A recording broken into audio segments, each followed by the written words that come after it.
السلام عليكم ورحمة الله وبركاته. أهلا بيكم جميعا. فيديو جديد هنتعلم فيه النهاردة مع بعض إزاي نعمل آيس كاب سهل وبسيط مناسب شغله للمبتدئين أو لو انت حابة تجددي. كمان في الفيديو ده مش هيكون قصر بس على الغرزة اللي أنا هشرحها لحضراتكم، ولكن هيكون إزاي تعملي آيس كاب بغرزة عندك أصلا في كوفية. إزاي يعني انت عندك غرزة كوفية جايباها من باترون كوفية، إزاي بقى أعمل الآيس كاب بنفس الغرزة دي ومش قطعة مستطيلة واشتغلها زي مثلا الكوفية واطبقها في الاخر فتبقى ايس كاب واعمل اطار من عند دوران الراس. لا، احنا هنعمله بدايرة عادية وهوصل للقطر المناسب واكمل بالغرزة اللي انا حباها، سواء اللي انا هشرحها دلوقتي او اي غرزة عندك هي جميلة وانت حباها في كوفية وحابة تنفذيها في ايس كاب مثلا يكونوا كطقم مع بعض. الغرزة اللي انا هنفذ بيها الايس كاب النهاردة عملت بيها كوفية معاكم في فيديو سابق، هحط لكم لينك الفيديو ده في صندوق الوصف لو حبيتوا تستعينوا بيه. ويلا نبتدي شغل على طول. سحبت الخيط اهو، وصلت من جوه. المرة دي اهو مطلعش كتير زي المرة اللي فاتت، دول بس اهو، بس دول حبة صغيرين جدا، وهسحب من جوه عادي خالص اهو. مناسب تشتغلي الايس كاب ده باي خيط متاح عندك. بنصح بالرفيع او متوسط السمك، واي ابرة تشوفيها مناسبة ليه. انا هشتغل الخيط ده بابرة رقم 6. اي خيط متوفر عندك تقدري تنفذي بيه الايس كاب ده. اي ابرة موجودة عندك تكون مناسبة الى حد ما للخيط. جربي وتوكلي على الله وابدأي نفذي وان شاء الله تطلع انتاج جميل. هنعمل الاول دايرة سحرية. مش هعمل اللي بخمس سلاسل، هعمل دايرة سحرية خالص بدي عادية اهي. هسيبها اهي، مش هشد بقى كده تبقى سلسلة، لا هسيبها كده على ايدي. همسكها وادخل الابرة وابتدي اشتغل. اول سلسلة، تاني سلسلة، بس كده. ده الارتفاع بتاعي. هعمل جوه الحلقة دي 12 عمود بلفة زي اي ايس كاب عادي. هعمل اول عمود اهو عشان بس احكم البداية. ادي اول عمود، واروح على طول على ماركر. احط ماركر في اول غرزة عشان اول غرزة ما تتوهش مني. بعدين قلنا بطلع الخيط ده كده خلاص. انا حكمته هنا فين؟ شفتوا؟ بصوا بيكون بالشكل ده اهو. انا هنا حكمته، شوفوا بيشد اهو، بيقفل، ولما عاوز افتح تاني اهو اهو. تمام. انا بقى بحب اجيبه كمان عشان يكون محكم كده. ارجعه كده وهشتغل عليه. بساوي كده حلقتين اهو وامسكهم اهو، بيبقوا في ايدي كده بالظبط، وهشتغل عليهم. هكمل بقى، هحكم كمان بتاني عمود. اول ده بس ايه، اول ماسكه دي بتبقى غلسه اهو. ادي تاني عمود خلاص. شوفوا اهي، ده خلاص برحله لورا، وبقى عندي دول حلقتين وكأنهم 5 حلقات هشتغل عليهم عادي. اللي تحبيه، ده صح وده صح. تالت عمود بلفة، هكمل 12 عمود بلفة في الدايرة دي وارجع لكم. كده وصلت للعمود رقم 12. اعد العواميد. تعدي بقى من تعدي بقى من العمود نفسه، تعدي من الحلقات اللي يريحك. انا بعد كده 2 3 4 5 6 7 8 9 10 11 وال12 اللي فيها الماركر. برتفع للعمود ده بسلسلتين. هقفل الدايرة. بصوا سهل خالص اهو. هقلب اهو، لفي بس على ايدك كده واحكمي بس دي على بعضها اهي اهي. طالعه منين اهي.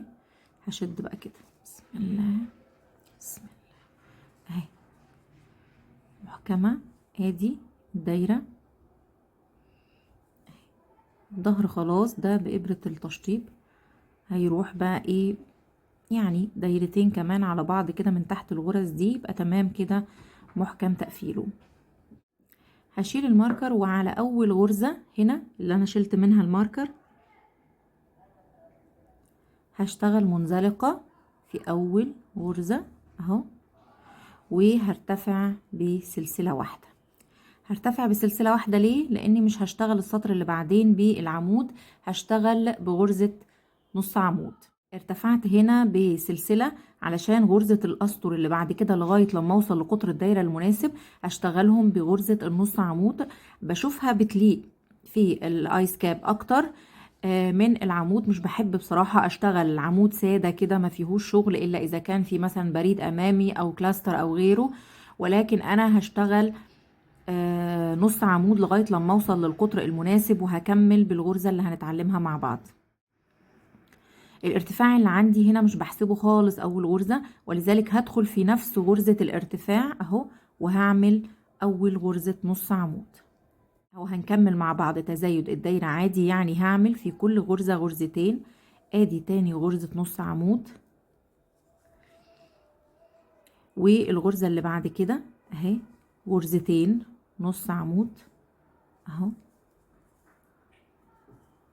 ولو انا بتلخبط منساش ابدا، بالذات لو بتسيب الشغل وتقومي زي كده مش قاعدة خلاص لما تخلصي خالص. بحب الماركر حتى لو اكتر من ماركر، مثلا في شغل مفارش او كده بيسهل العمل، بدل ما ترجعي تحسبي وتشوفي انت كنتي واقفة فين الى اخره. ده بالنسبة للاشغال كمان غير الايس كاب.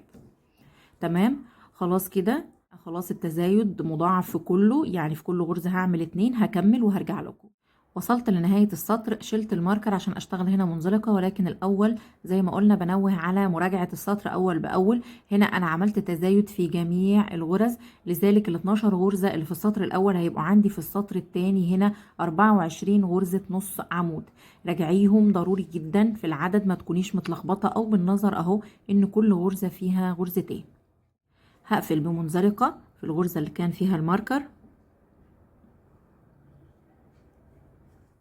ارتفعت سلسلة، هشتغل في اول غرزة غرزة نص عمود. ما بحسبش ابدا الارتفاع دوت من ضمن العدد، ولكن بشتغل في نفس مكان الارتفاع، وغرزة نص عمود بتكون هي اول غرزة في السطر الثالث.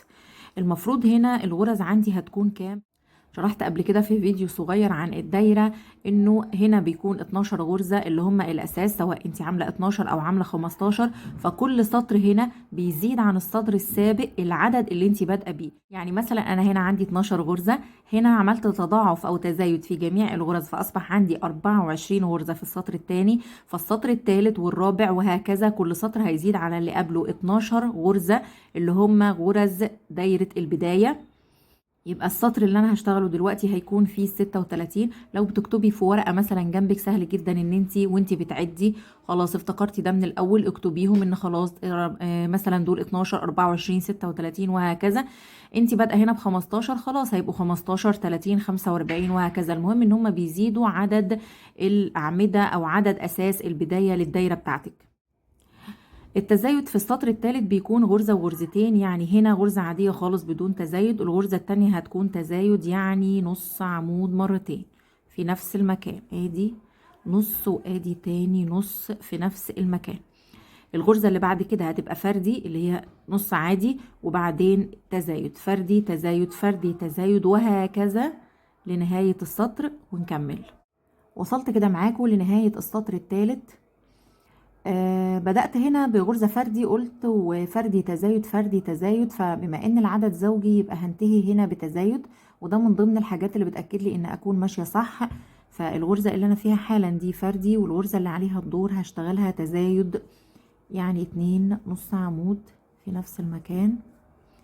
وقلت لكم ان العدد هنا هيكون كام؟ ادي 12 ادي 24 ادي 36. شلت هنا الماركر، هحط الإبرة واعمل منزلقة، وهرتفع سلسلة وهدخل هنا بغرزة نص عمود. ده السطر انهي السطر الرابع. هنا الغرز العادية غرز البداية، هنا السطر التاني تزايد في الكل، هنا تزايد في الغرزة التانية اللي هو فردي زوجي وهكذا. هنا التزايد بيكون في السطر الرابع في الغرزة التالتة، يعني نص عمود هنا ونص عمود بعديه زوجي، يعني نص عمود نص عمود وبعدين نص عمود مرتين في نفس المكان. هنا التزايد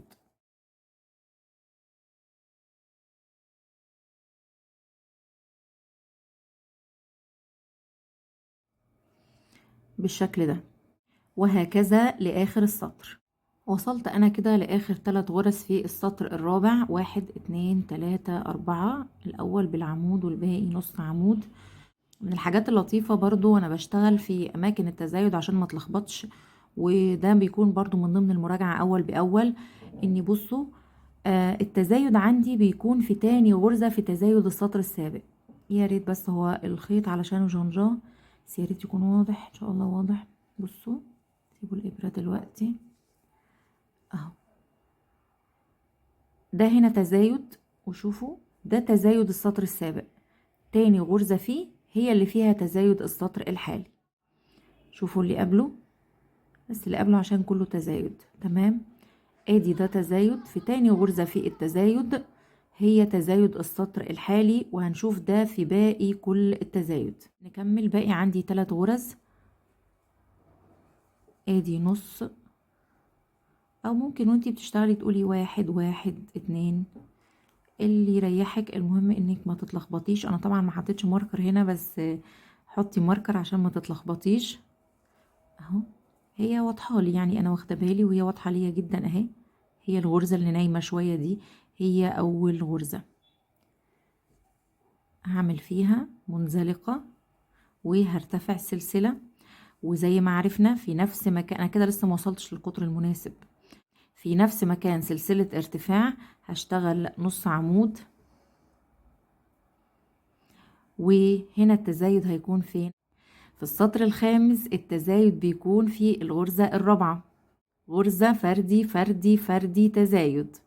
المهم ان التزايد في الغرزة الرابعة. تعالوا نعد. ادي اول نص عمود، ادي كده 2 نص عمود ورا بعض، كده 3 نص عمود ورا بعض. الرابعة فيها التزايد عشان دي في السطر الخامس. تزايد يعني غرزتين في نفس المكان. هعيد تاني اهو، اهو 1 2 3 4 5 في نفس الغرزة. يبقى التزايد في الغرزة الرابعة في السطر الخامس. هكمل بنفس النمط ونكمل.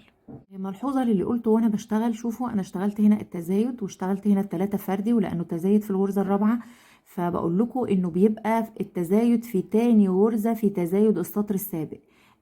ادي السطر اللي انا بشتغل فيه، لسه ما اشتغلتش السطر السابق. شوفوا التزايد اهو اللي فيه، فالغرزة الأولانية بتاعته دي والغرزة التانية دي أهو واقف لهنا.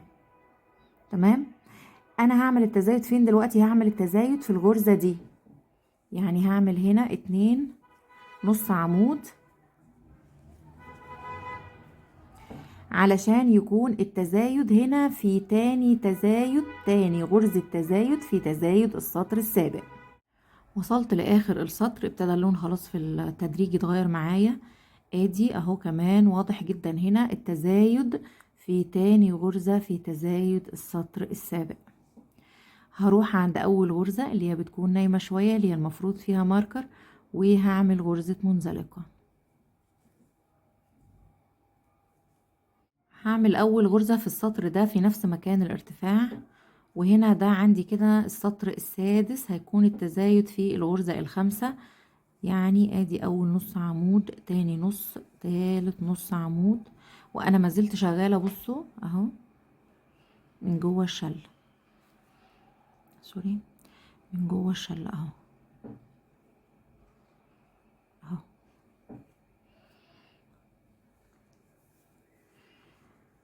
عملت 3، بعدين رابع غرزه نص عمود. قلنا التزايد في الغرزه الخامسه، انا فيها حالا اهي، هعمل فيها تزايد كله فردي، والخامسه بس هي اللي تزايد. هكمل بنفس النمط ونرجع نكمل. وصلت لاخر السطر، هعمل غرزة المنزلقة هنا.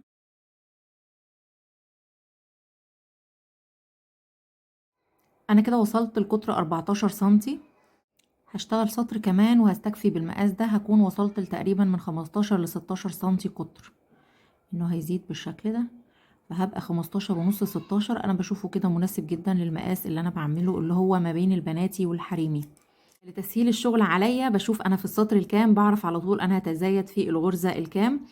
وانا ماشيه بشوف التزايد السابق تاني غرزه فيه دي اللي هيبقى ليها التزايد. فلو هشوف دلوقتي بالمنطق ده، ادي تزايد، هشوف تاني تزايد ده فين. هعد 1 2 3 4 5 6، يعني التزايد هيبقى في الغرزه دي وهي رقم 6. طب اتاكد تاني، انا في السطر الكام؟ ادي السطر الاول السطر التاني، سطر تالت، رابع، خامس، سادس، يبقى انا هشتغل سطر سابع. التزايد ايوه هيكون في الغرزة السادسة. هبتدي على طول برتفع بسلسلة، هلف واعمل اول نص عمود، وهعمل قلنا في السادسة يبقى هعمل 5 نص عمود فردي ونص عمود زوجي في الغرزة السادسة. وصلت انا كده لمكان التزايد، وتاني تزايد هو اللي فيه التزايد في السطر ده كده.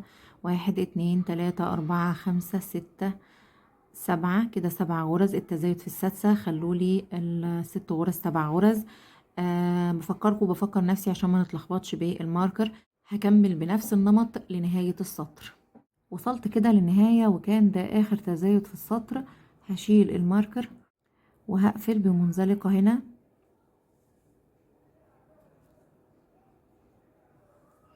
وهرتفع بسلسلة وهشوف وصلت القطر كام. هرتفع هنا سلسلتين وهشتغل في الغرزة اللي عليها الدور كلاستر ب3 عمود. ادي 1 2. اول بس السطر هعملهم ب2 بس، بعد كده هشتغل ب3. هحسب هنا العمود من ضمن الكلاستر. هفوت سلسلتين فراغ هنا، وبعدين هعمل عمود في نفس المكان، عمود بلفة، وكانت دي هتبقى الغرزة بتاعتي. هفوت سلسلتين وفي التالتة هعمل كلاستر ب3 عمود. ادي 1، السحبة التانية وما كملش، السحبة التالتة وما كملش، واسحب من كله واخرج، وهشتغل سلسلتين فراغ، عمود بلفة في نفس المكان اهو. فهكمل بنفس النمط 2، وفي التالتة اعمل المجموعة دي اللي هي كلاستر ب3 عمود فراغ سلسلتين عمود في نفس المكان، ونكمل. هشتغل في اول سلسلة هنا منزلقة كده. شوفوا اللي فوت فيهم 4 دول، اللي هو اتبقى عندي 8، فانا كنت عايزة 3 3 3، فخلاص ما ال8 خليهم 4 مش هتفرق خالص. بصوا اهي مش فارقة خالص عن دوران الايس كاب. تمام. طيب هعمل ايه بقى دلوقتي؟ انا عملت هنا منزلقة، همشي منزلقة كمان في الفراغ اللي موجود ده كده. اشتغلت منزلقة في الفراغ ده وارتفعت السلسلتين بتوعي، وهبتدي اشتغل الكلاستر العادي بتاعي خالص في الفراغ اللي هو سلسلتين اهو. كلاستر ب3 سلسلة، وفي الاول طبعا بحسب العمود من ضمن الكلاستر، فخلاص كده بسلسلتين وبعمودين، قصدي كلاستر ب3 عمود يا جماعة، عفوا معلش. وهدخل في نفس المكان هعمل عمود بلفة. تمام. وهروح للفراغ اللي بعديه. انا كده خلاص هشتغل في الفراغات. الفراغات اللي هي ايه؟ الفراغات اللي هي ايه؟ اللي هي ما بين الكلاستر والعمود، ما بين الكلاستر والعمود، هي دي اماكن الشغل في السطر ده. هروح على طول للفراغ اللي هو ده، وهشتغل 2، عفوا هشتغل كلاستر ب3 عمود اهو. هطلع من الكلاستر واقفل بسلسلة وسلسلة واوسع واشتغل بعمود بلفة. الفراغ اللي بعدين اروح على طول بكلاستر ب3 عمود. 1 2 3